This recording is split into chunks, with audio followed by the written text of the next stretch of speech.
Por aquellos días, Augusto César decretó que se levantara un censo en todo el Imperio Romano. Este primer censo se efectuó cuando Cirenio gobernaba en Siria. Así que iban todos a inscribirse, cada cual a su propio pueblo. También José, que era descendiente del rey David, subió de Nazaret, ciudad de Galilea, a Judea. Fue a Belén, la ciudad de David, para inscribirse junto con María, su esposa. Ella se encontraba encinta.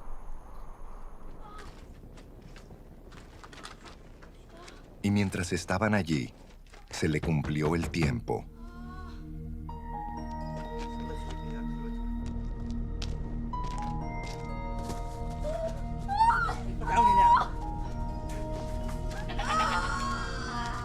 Así que dio a luz a su hijo primogénito.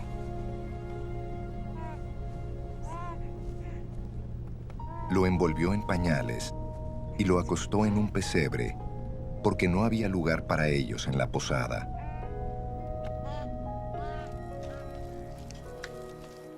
En esa misma región, había unos pastores que pasaban la noche en el campo, turnándose para cuidar sus rebaños. Sucedió que un ángel del Señor se les apareció. La gloria del Señor los envolvió en su luz y se llenaron de temor. Pero el ángel les dijo: no tengan miedo. Miren que les traigo buenas noticias que serán motivo de mucha alegría para todo el pueblo.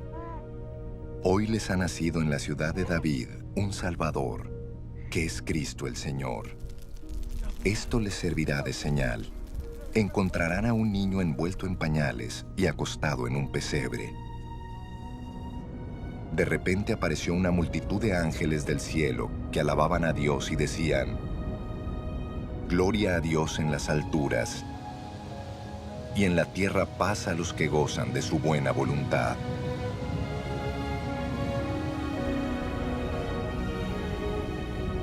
Cuando los ángeles se fueron al cielo, los pastores se dijeron unos a otros: Vamos a Belén, a ver esto que ha pasado y que el Señor nos ha dado a conocer. Así que fueron deprisa y encontraron a María y a José y al niño, que estaba acostado en el pesebre.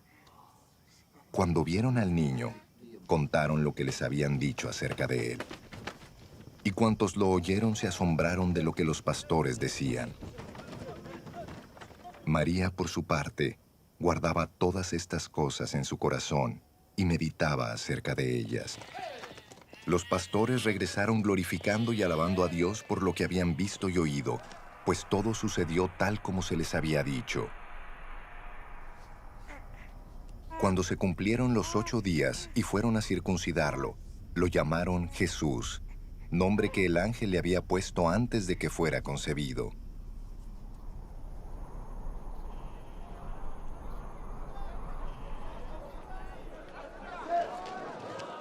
Asimismo, cuando se cumplió el tiempo en que, según la ley de Moisés, ellos debían purificarse, José y María llevaron al niño a Jerusalén para presentarlo al Señor. Así cumplieron con lo que en la ley del Señor está escrito: todo varón primogénito será consagrado al Señor. También ofrecieron un sacrificio conforme a lo que la ley del Señor dice: un par de tórtolas o 2 pichones de paloma. Ahora bien, en Jerusalén había un hombre llamado Simeón, que era justo y devoto, y aguardaba con esperanza la redención de Israel. El Espíritu Santo estaba con él, y le había revelado que no moriría sin antes ver al Cristo del Señor. Movido por el Espíritu, fue al templo. Cuando al niño Jesús lo llevaron sus padres para cumplir con la costumbre establecida por la ley, Simeón lo tomó en sus brazos y bendijo a Dios. Según tu palabra, soberano Señor, ya puedes despedir a tu siervo en paz, porque han visto mis ojos tu salvación, que has preparado a la vista de todos los pueblos, luz que ilumina a las naciones y gloria de tu pueblo, Israel. El padre y la madre del niño se quedaron maravillados por lo que se decía de él. Simeón les dio su bendición y le dijo a María, la madre de Jesús: Este niño está destinado a causar la caída y el levantamiento de muchos en Israel, y a crear mucha oposición, a fin de que se manifiesten las intenciones de muchos corazones.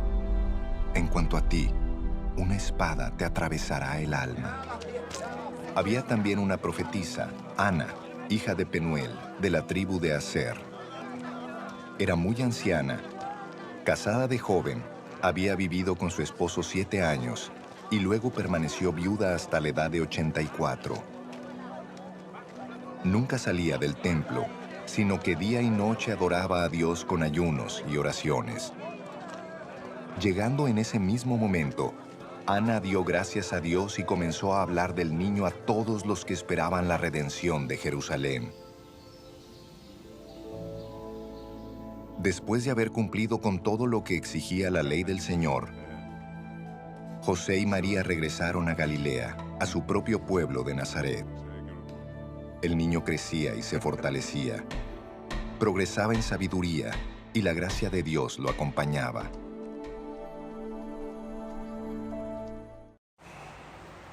Porque no es casualidad, dijimos que justo hoy, después de haber comenzado hace unas semanas el estudio del libro de Lucas, poder tomar unos minutos hoy para continuar estudiando este libro justo en el evento que hoy gran parte de nuestro mundo celebra y conmemora.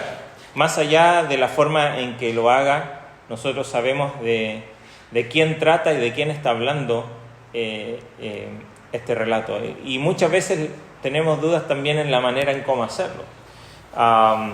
Cuando leemos el pasaje o también cuando ayornamos nuestras casas o lo que sea, podemos distraernos de estas cosas lindas, entre comillas, que aparecen aquí en el relato. Y como decía alguien, ¿no? Cuando uno intenta señalar, si tiene mascota, normalmente uno si intenta señalar algo con su dedo a su mascota, la mascota no va a prestar atención de lo que está señalando, sino que probablemente preste atención del dedo que le está mostrando. Y puede ser que cuando vemos el nacimiento de Jesús en el relato de Lucas y de los evangelios y en toda la tradición que tenemos, prestemos más atención al dedo que a lo que está apuntando, ¿no? Pero sin duda, lo que sabemos sobre el nacimiento de Jesús y los acontecimientos aquí es bastante detallado, y no hemos de dejar de prestar atención a lo que está mostrando sin dejar de ver a qué está señalando y a qué está indicando. Como vimos el domingo pasado en esta historia de la estrella, ¿no? A quién estaba indicando la estrella y no tanto la estrella en sí misma y todo su significado. Entonces, ¿qué sabemos acerca del nacimiento de Jesús? Aquí en el relato nos muestra, sí, un detalle, y es que la cuna de Navidad allí, quizás lo más llamativo para nosotros y lo más significativo y lo que quizás está en la mayoría de las casas cuando adornan, ¿no? Tienen el árbol, pero tenemos siempre un pesebre. ¿Y qué encontramos en un pesebre? A ver, ¿qué normalmente hay en un pesebre? ¿Ah? Vaca. Bueno, hay vaca, aunque aquí el relato no nos dice si hay un burrito, hay vaca, hay bueyes, el texto no. Paja. Paja, bueno, también sabemos que tenemos una idea, un imaginario, ¿no? De que hay animales, aunque Lucas no menciona ninguno, pero siempre en nuestra mente está ahí el burrito, no sé si por el burrito sabanero será, ¿no? De esta canción venezolana, pero tenemos en nuestro ideario, ¿no? Este lugar lleno de animales, ¿no? Y que también están los villancicos que cantamos. Yo recuerdo, le contábamos a los niños el otro día, viendo un video muy antiguo de una Navidad, que la gente se entregaba tarjetas, ¿no? Hoy día es por WhatsApp, ¿no? Hoy día es WhatsApp y las redes sociales, pero antes uno compraba tarjetas de Navidad y las escribía y las compartía a la familia que quería, ¿no? O que estimaba y compartía. Y normalmente la imagen que salía allí era un pesebre, ¿no? Un pesebre allí con animales, un niño ahí entre medio de la paja, con José y María, ¿no? Pero sin duda, probablemente algunos pastores también, el relato nos cuenta de pastores, no sabemos si los pastores llevaron a sus ovejas allí, ¿no? Pero normalmente tenemos esa imagen, ¿no? Y no está mal, ¿no? Es parte de nuestra tradición. Lo que nos dice el relato, si volvemos allí al texto, nos dice que debido a un censo, y sin duda esto todo indicado y entretejido por la soberanía y la providencia del Señor, para que José y María, que vivían en la ciudad de Nazaret, bastantes kilómetros al norte, ¿no?, en la zona de Galilea, pudieran acercarse a Belén, que era el lugar del origen de su familia como descendientes de David. Hay varios detalles aquí. No era necesario que María acompañase a José, ¿no?, pero lo acompaña. No sabemos por qué. Probablemente puede ser la razón porque estaba embarazada, puede ser porque no quería dejarla sola, puede ser porque sabemos que María había concebido del Espíritu Santo y José había pensado, en los otros relatos nos dice, a dejarla en secreto, pero el ángel le aparece, probablemente duda, no quería dejarla. Podemos pensar un montón de cosas que nos podemos imaginar por qué van juntos, sabiendo que quizás solamente podía ir José, o sea, no era necesario que la acompañase, pero van ambos, ¿no? Sin duda todo esto para que Jesucristo pudiese nacer en el lugar que la profecía había establecido, ahí en Miqueas, cuando dice, oh tú, Belén, Efrata, ¿no? Después de mencionar las grandes ciudades de toda Israel y ahí en Miqueas, ¿se acuerdan? Mencionar Samaria, Jerusalén y el resto de las ciudades circundantes, importantes. Después menciona a esta Belén, pequeña entre todas, de ti me saldrá el que será Salvador en Israel. Y dice allí el verso 5 del capítulo 2, que fueron allí para ser empadronados con María, su mujer, desposada con él, la cual estaba encinta, y aconteció que estando ellos allí se cumplieron los días de su alumbramiento. No sabemos cuántos días estuvieron en Belén, o si llegando tuvo dolores de parto. Lo cierto es que las casas israelitas en ese tiempo tenían un lugar, normalmente una planta baja, donde vamos a decir, sería la cochera. Antes no había autos, pero la gente andaba en animales o a pie, ¿no? Y era el lugar donde se dejaban los animales, el lugar donde la gente habitaba. Normalmente era un lugar más alto. ¿Se acuerda que Jesucristo le dice a los discípulos cuando quiere celebrar la última cena con ellos? Dice, vayan y pidan el aposento, pero les van a dar el gran aposento, el aposento alto. Nuevamente Cristo mostrando de su humildad, Él quería o estaba dispuesto a celebrar la cena en el mismo lugar donde Él nació, porque la palabra que ocupa ahí es la misma que se ocupa para pesebre, ¿no? Pero obviamente había quien allí, probablemente la familia de Juan Marcos, ha preparado el gran aposento, el lugar alto, que era donde se hospedaba la gente cuando iba a algún lugar. No se hospedaba en un pesebre, pero seamos honestos, nadie quiere tener un parto ahí en el living de la casa. Nadie quiere tener un alumbramiento allí en el living de la casa, y probablemente el lugar más cómodo para eso era allí. No sabemos, Belén era una ciudad bastante pequeña, no habían hoteles, ¿no? Ahí dice lugar para ellos en el mesón, o en la posada en la que se podrían haber quedado, o quizás la familia que los recibió, pero no había lugar allí, mucho menos para alguien que va a dar a luz. Todas como un gran tejido, cada hilo, ¿no?, puesto allí para mostrar luego una imagen que no vemos en un principio, todo entretejido por Dios para que llegaran a este lugar, a esta posada, ¿no?, que no había lugar para ellos y terminaron quedando allí en este pesebre. Ahora, centrarnos en el pesebre y olvidar por qué se menciona aquí, ¿no?, es precisamente como dijimos al principio, estar observando el dedo en vez de lo que el dedo está apuntando, ¿no? Y si bien hay muchos detalles aquí, nos preguntamos, bueno, ¿por qué Lucas lo menciona tantas veces? Esta idea de que quedaron allí en el pesebre, lo acostaron en un pesebre, después le dice a los pastores que la señal será que está acostado en un pesebre, y llegaron ellos, después los pastores aquí a este lugar y adoraron. ¿Por qué lo menciona tantas veces? Y quizás la respuesta a esto es que es precisamente la señal. Si vamos más adelante, cuando el ángel se les aparece a los pastores, dice el verso 12, esto servirá de señal. ¿Cuál es la señal? Hallaréis al niño envuelto en pañales, acostado ¿dónde? Era la señal, ¿no? Para que ellos pudieran reconocer a este niño que había nacido allí. No sabemos si hubieron más nacimientos ese día allí en Belén o si habían más niños, pero era la señal, ¿no? Y era lo que quería apuntar. Entonces, de vuelta, si bien es todo lindo los detalles que podemos encontrar aquí y que nos enseñan de alguna manera mucho también de quién es nuestro Señor, porque ¿qué es lo que está indicando más allá de lo que está alrededor, ¿no? Y en todo el contexto aquí del pesebre? Porque fueron los pastores a quienes se les dio esta noticia de quién era este niño. Fíjese, dice ahí verso 12, el verso 11, le viene diciendo, no temáis, verso 10, porque aquí os doy nuevas, ¿no? Doy buenas nuevas, la misma idea del Evangelio, de gran gozo que será para todo el pueblo, que os ha nacido hoy en la ciudad de David. Fíjese los títulos aquí: un Salvador, que es Cristo el Señor. En una frase ocupan los ángeles 3 nombres, 3 títulos para referirse a este niño que está naciendo en este pesebre. Y vemos aquí que este niño que es el Salvador, que es el Cristo, que es el Mesías, es el Señor, nos muestra sin duda y contrasta de alguna manera con lo que está aconteciendo alrededor.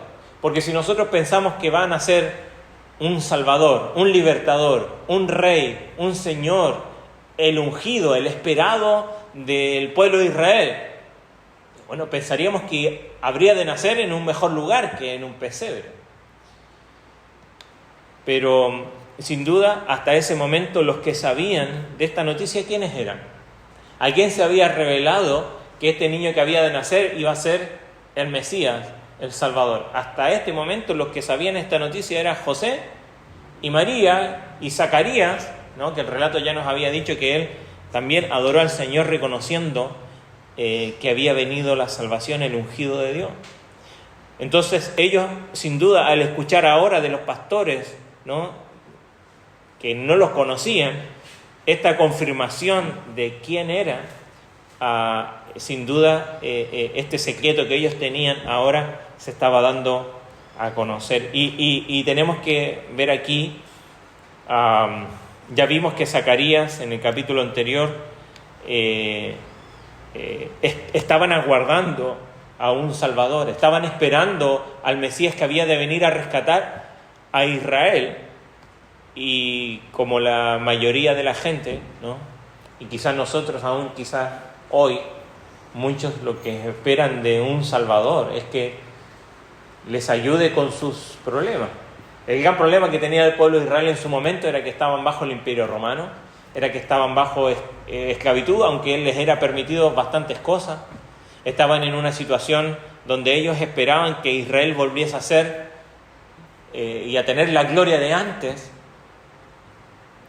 Entonces, cuando se les anuncia a los pastores que aquel Cristo, el Mesías, el ungido, aquel que estaban aguardando, estaban haciendo en un pesebre, probablemente los pastores, al igual que Zacarías, también tenían conocimiento de esto y estaban aguardando al Salvador, pero habría de haber sido llamativo para ellos esta noticia que este Salvador estaba naciendo y llegando a este mundo en un pesebre.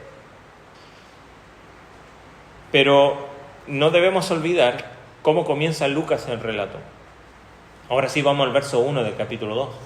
Porque dice, aconteció en aquellos días que se promulgó un edicto de parte de Augusto César. ¿Quién es Augusto César? Era el emperador de Roma, ¿no?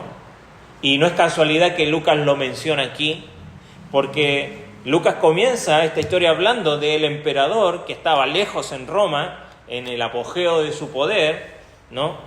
Augusto, para tener un poco de contexto histórico, Augusto era el hijo adoptivo de Julio César y se había convertido en el gobernador del Imperio Romano después de varias batallas allí y una guerra civil en la que terminó derrotando a los rivales que estaban reclamando el trono.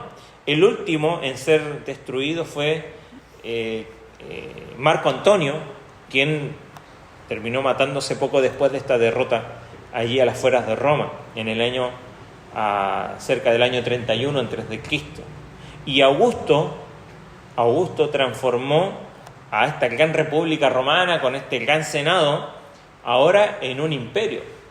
Y con el mismo, ¿no?, él como líder de este gran imperio también proclamó que había traído justicia, que había traído paz al imperio, al mundo, y al declarar a su padre Julio César como divino, entonces ahora él como hijo de este divino, él se decía a sí mismo, ¿cómo se habría llamado?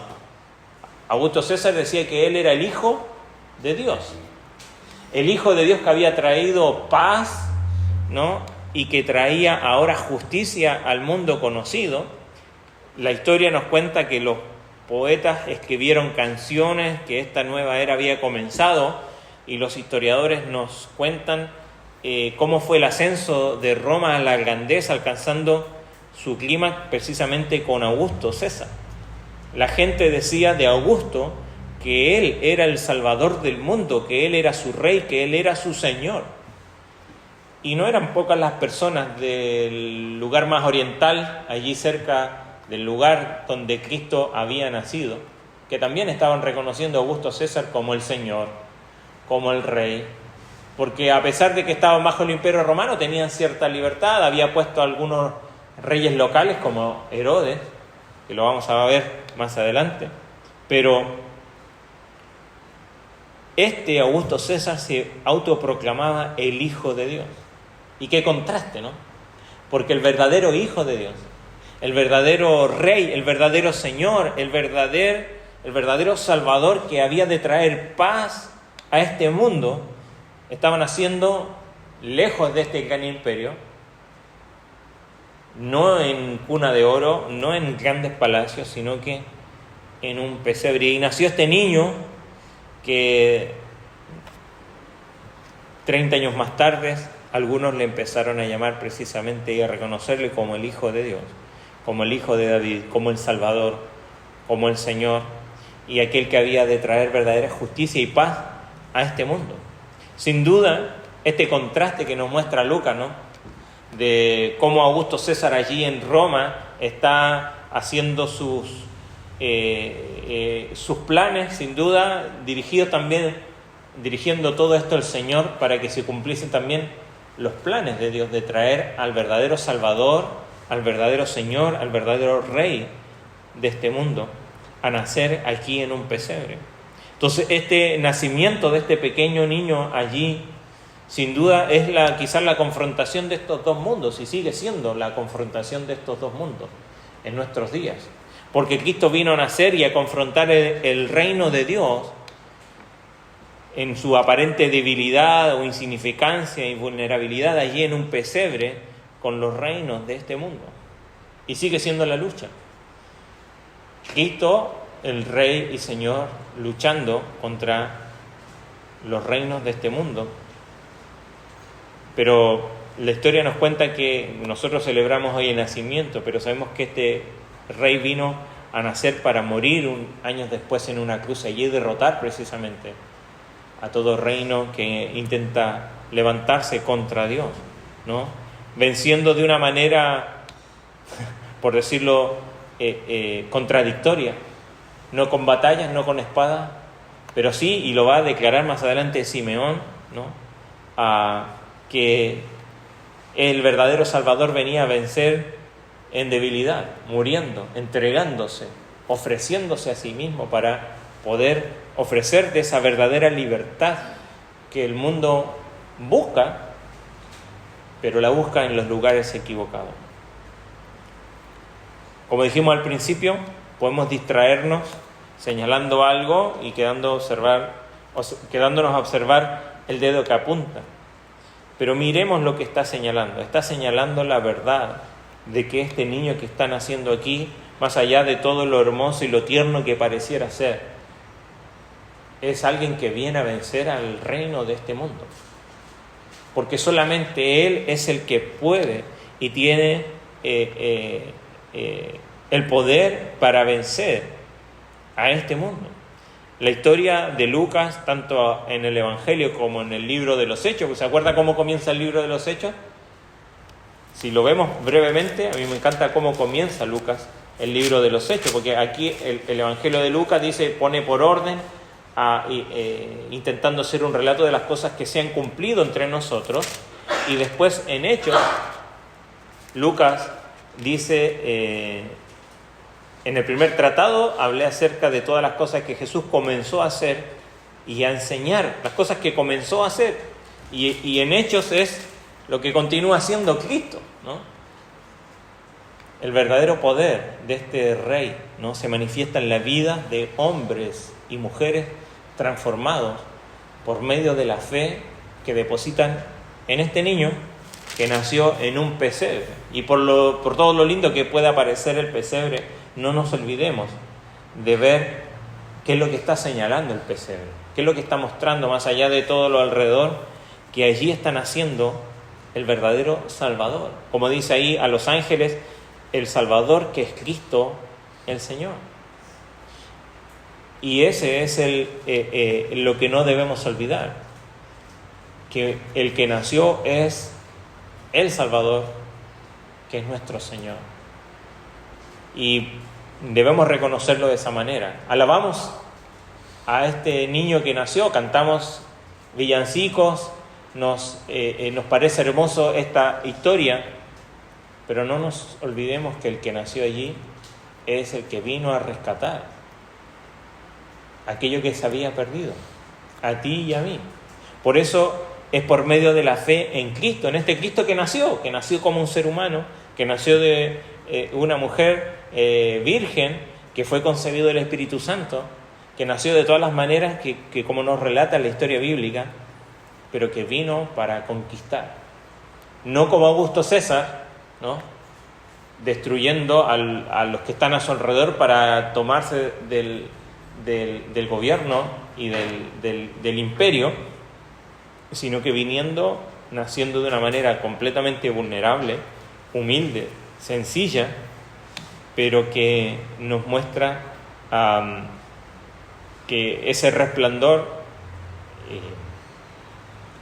de alguna manera se iba a manifestar más adelante, un día allí en la cruz, cuando allí, en plena oscuridad, ¿no?, por medio de su muerte iba a traer luz. Ahora, del verso 21 en adelante, tenemos un relato bien particular, porque ahora hay dos personas que ven a este niño, ya no en el pesebre, ahora en el templo, y nuevamente no quedan indiferentes a quién es.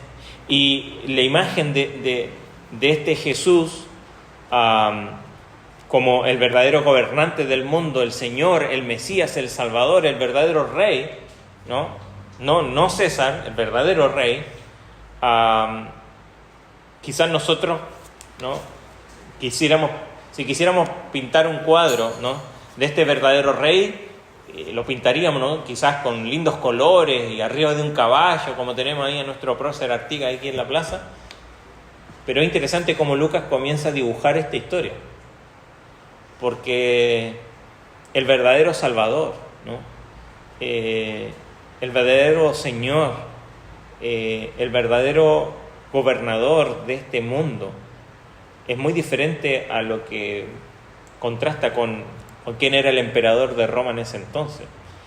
De hecho, lo que vemos aquí y qué es lo que Dios ha prometido, que aquel que había de venir, como dice Simeón, ya lo leímos hace un momento, pero volvamos a leerlo allí, verso 28, dice que él lo tomó en sus brazos y bendijo a Dios diciendo: ahora, Señor, despides a tu siervo en paz conforme a tu palabra, porque han visto mis ojos tu salvación, lo cual has preparado en presencia de todos los pueblos. No solo Israel, todos los pueblos, luz para revelación a los gentiles y gloria a tu pueblo Israel. Y José y su madre estaban maravillados de todo lo que decía. Voy a seguir leyendo en la NBI. Dice: el padre y la madre del niño se quedaron maravillados por lo que decía de él. Simeón les dio su bendición y le dijo a María, la madre de Jesús: este niño está destinado a causar la caída y el levantamiento de muchos en Israel y a crear mucha oposición, a fin de que se manifiesten las intenciones de muchos corazones. En cuanto a ti, una espada te atravesará el alma. Hasta ahora venía lindo toda esta historia, pero aquí, Simeón, no te podrías haber callado todas estas palabras. ¿Por qué las tenías que decir ahora? Pero sin duda esta historia tan hermosa en el pesebre comienza a convertirse en una historia sobre el sufrimiento. Sin duda, el pueblo de Israel estaba en sufrimiento y estaban aguardando el consuelo para Israel. Ana más adelante también estaba en contacto con el pueblo en la espera de la redención de Israel.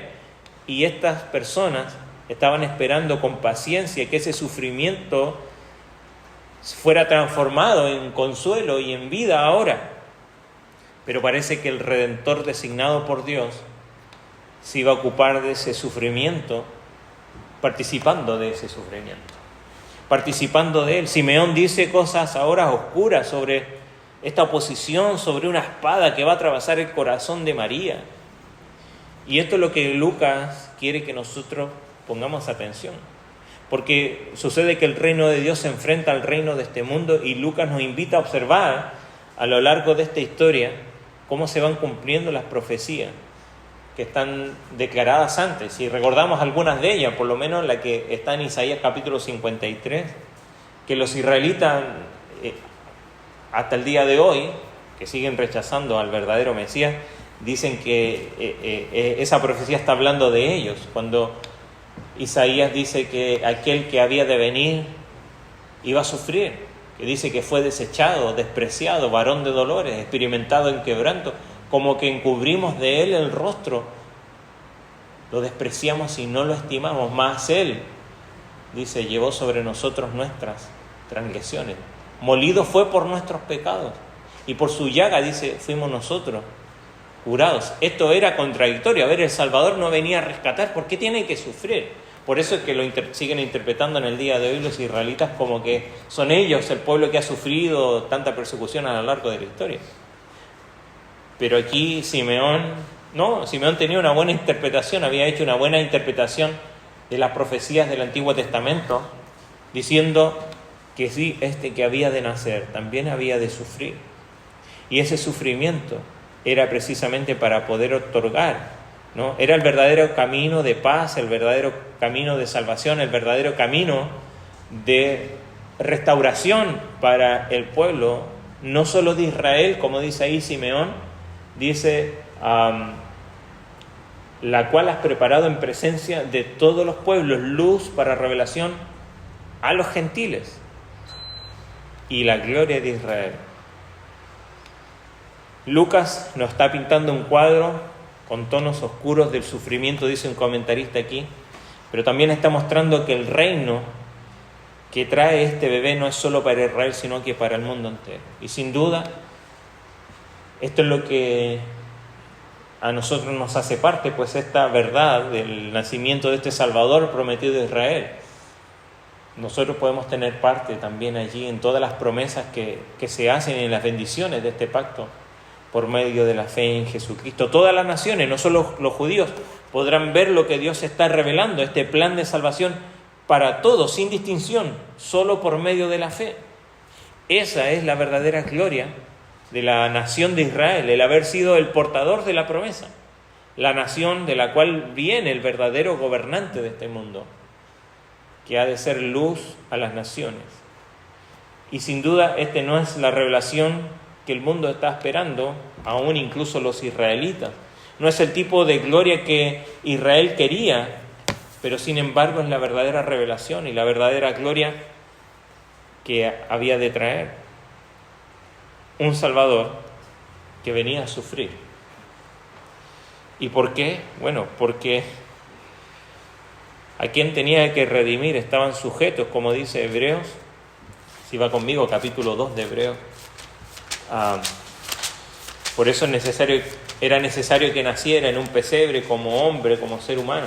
Hebreos capítulo 2, verso 14, dice, así que por cuanto los hijos participaron de carne y sangre de este cuerpo, él también, hablando de Cristo, el verdadero autor de la salvación, él también participó de lo mismo, para destruir por medio de la muerte al que tenía el imperio de la muerte, esto es, al diablo, y librar a todos los que por el temor a la muerte estaban durante toda la vida sujetos a certidumbre. Sin duda, la razón por la que Cristo nació un día en un pesebre y con todo el contexto en cómo nació, fue por esto, porque era necesario que tomara forma como tú y yo, para poder destruir aquello que a ti y a mí nos tenía sujetos al temor y sujetos al pecado. Pensamos en la Navidad y muchas veces nos comportamos como el Grinch, yo soy medio así, y no queremos hacer nada, ¿no? Y celebramos la Navidad, ponemos arbolito, ¿no? ¿Qué hacemos? Empecé a leer algunas de las cosas de esta historia y bueno, hay de un montón de opiniones, hay quienes dan sus opiniones a favor y en contra, pero un poco también la historia, ¿no? Porque vemos el nacimiento de nuestro Salvador en el contexto en que se da, y bueno, con las palabras de Simeón de que iba a traer contradicción y que iba a traspasar el alma de su madre, quizás no son motivos para celebrar, pero vemos que el cumplimiento de esto fue lo que trajo también salvación a todos aquellos que por medio de la fe se acercan a Él. Entonces, ¿qué podemos hacer frente a esto? ¿Cómo podemos responder frente al ver este nacimiento, al ver el pesebre, y no tanto el pesebre, sino a lo que está señalando? Bueno, podemos caer, ¿no? Y tenemos que tener los cuidados de los extremos. Sin duda muchas cosas son de conciencia. Hay que decir, no, yo no pongo arbolito en mi casa porque el arbolito no es pagano. Bueno, hay quienes, hay algunos historiadores que muestran que sí, el árbol era una de los lugares donde los druidas adoraban, pero ellos adoraban el roble de Thor, ¿no? Y lo que hace un misionero que fue a predicarles a ellos es precisamente cortar un árbol para mostrarles, ¿no? Y corta un árbol de hoja perenne que era un pino, ¿no? De una manera, y de ahí viene también esa tradición. Si uno va un poquito más y empieza a hilar un poco más fino, sí, hay algunas cosas que son contradictorias. Sabemos que no fue un 25 de diciembre tampoco, pero allí mucho queda a nuestra conciencia también. Lo que sí no podemos dejar de hacer al observar esto es que en el relato aquí, por lo menos en lo que vemos en Lucas y también en los pasajes que conocemos de los evangelios, es que ante el nacimiento de este niño, a pesar de que fue en un pesebre, a pesar de que fue en un lugar donde no es con gran pompa ni una ocasión quizás para celebrar, vemos que los pastores de la región, ahí en el verso 17, dice, al verlo, capítulo 2, dieron a conocer lo que se les había dicho acerca del niño, y todos los que oyeron se maravillaran de lo que los pastores les decían. Y dice el verso 20, y volvieron los pastores glorificando, alabando a Dios por todas las cosas que habían oído y visto, como se les había dicho. También vemos que Simeón, movido por el Espíritu Santo, ahí lo vimos hace un rato en el verso 28 en adelante, lo que hace es alabar a Dios por ver a este niño nacido. Vemos que Ana, la profetisa, también lo que hace es alabar a Dios, ¿no? De Ana se nos dice allí en el verso 36 en adelante, dice que ella estaba día y noche ahí en el templo, y esta presentándose, verso 38, en la misma hora daba gracias a Dios y hablaba del niño a todos los que esperaban la redención de Israel. Sin duda lo hacía por el gozo de haber visto el nacimiento de este Salvador. Vemos que los ángeles aquí, todas las huestes celestiales, en el verso 14, decían, gloria a Dios en las alturas, en la tierra paz, buena voluntad para con los hombres. Así que por lo menos tenemos aquí en el contexto bastantes argumentos que nos muestran de que sí, hay varios motivos para celebrar, pero no celebrar el dedo,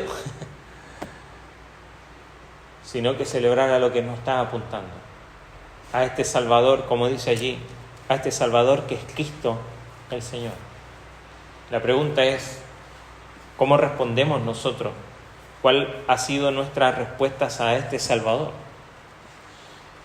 Quizás muchos de los que estamos aquí hemos reconocido a Jesús como nuestro Salvador, y si nunca lo has hecho, Dios te sigue dando una oportunidad para hacerlo. El asunto es, le reconocemos como el Redentor de nuestra vida, no solamente para rescatarnos de la condenación del infierno, sino que para rescatarnos de todas nuestras dificultades diariamente. Lo reconocemos como el Cristo, como el prometido en el Antiguo Testamento, el ungido, el Mesías, el que está dando cumplimiento a todo lo que está en la palabra del Señor, ¿no? O simplemente un maestro que nos da buenas enseñanzas, ya sea para los niños en la escuela dominical, como para nosotros como adultos, decir, yo sigo las enseñanzas de Jesús, me ayudan a vivir de una manera diferente. O reconocemos que es aquel que la Escritura nos ha prometido, pues la Escritura también promete que este Salvador un día vendrá también a juzgar. Y vendrá un día a pedir cuenta a cada uno de nosotros, aquellos que han creído en Él y aquellos que no han creído en Él también. Es nuestro Señor, dice ahí que es Cristo el Señor. Es verdaderamente Cristo el gobernador. La idea del Señor es esa idea de amo a quien nosotros rendimos cuentas. ¿Es verdaderamente Jesús a quien yo rindo cuentas o simplemente vivo como yo quiero? Vivo de una manera en que no me importa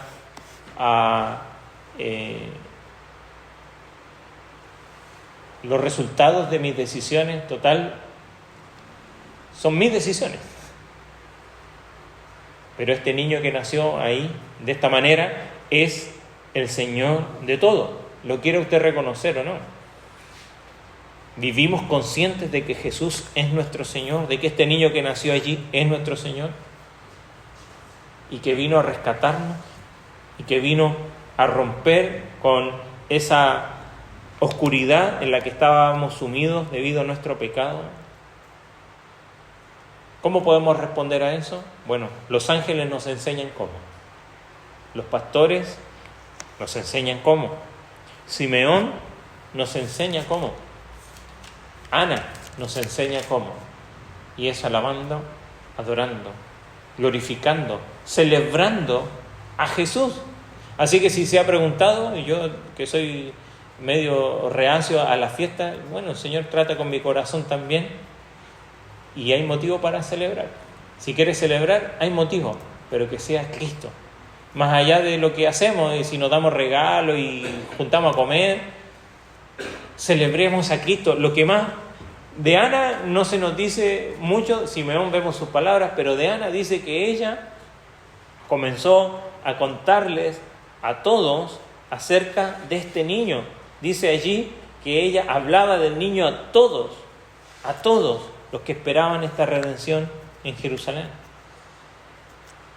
Bueno, que esta Navidad sea una oportunidad para nosotros de hablar a todos acerca de Jesús, del verdadero Rey, del verdadero Salvador, del verdadero Mesías, de aquel que puede hacer la diferencia en la vida de las personas, porque es el que está haciendo la diferencia en tu vida.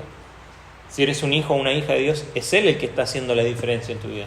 No es tu capacidad, no es tus habilidades, no es tu dinero, no es tu trabajo, no es ni tu familia. Es Cristo. Y tienes que dejar que Él siga haciendo esa diferencia y transformando tu vida. ¿Lo estamos reconociendo? ¿Estamos viviendo de esa manera? Bueno, que esta Navidad nos invita a reflexionar que sí hay motivo para celebrar, pero no porque nos gusta celebrar nosotros y vamos, quizá compramos en la esquina de estos petardos para reventar en la noche, para que todo el mundo los escuche. Bueno, que lo que todo el mundo escuche no sean los petardos, sino que sea la proclamación de que hay un Salvador en Jesús, y que esa sea la proclamación de tu vida diariamente. El mundo la celebra este día, esta noche y mañana, pero que nosotros podamos celebrar cada día como los ángeles, cada día como Ana, hablando de Cristo, cada día como Simeón, dando gracias porque pudo ver la salvación. ¿Sos agradecido por la salvación que tienes en Jesús? ¿Eres agradecido a Dios por la salvación que Él te ha dado? ¿Vives agradecido por la salvación que Él te ha dado? ¿Proclamas a otros la salvación que tienes en Cristo? ¿Celebras y glorificas a Dios como los ángeles? Porque hay gloria en las alturas y en la tierra hay paz. Bueno, si Cristo ha venido a tu vida, entonces sí, hay mucha razón. Y es lo que yo te invito a hacer. Hoy, pero no solo hoy, sino que cada día de nuestra vida. Te invito a orar un momento para que podamos también agradecer al Señor por este momento.